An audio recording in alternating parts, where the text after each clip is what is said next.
As a lash artist, the complaint number one that we hear from our clients is about eyelash extensions retention. It is one of the biggest problems that we find in the industry. On this video, we're going to talk about how to improve your client's eyelash extensions retention.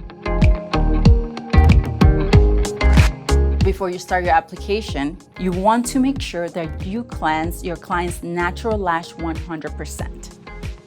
You want to use a very gentle, oil-free lash cleanser. The cleanser should help remove any extra oils or buildups that your clients might have.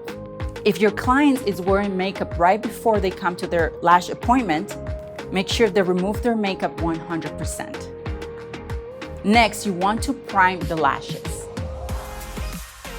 Primers can really help remove any buildup that might be left after you cleanse the natural lashes. It dries out the lash, making it ready to bond with the glue. One of the most important things that you want to do to achieve a perfect eyelash extension retention is the isolation. Isolation needs to be perfect. That means that when you're applying the eyelash extensions into the natural lash, only one lash needs to be separated. Having the right tweezers for the perfect isolation is extremely important. Have tweezers that are extra sharp and pointy so you can isolate that lash perfectly. You also want to make sure that you have the right lighting so you can see that natural lash. Using the right glue will make that application a lot easier. Remember, when using eyelash extensions glue, you want to take in consideration your humidity level in your room. If the humidity is too high, that means that your glue is going to cure too fast, and that can affect the retention if your application is not fast enough. Using glues that are too slow to dry can make the process extremely lengthy and risk that the lashes can be glued to one another. The higher the humidity, the thicker the glue you want to find. The lower the humidity, the runnier the glue you want to purchase.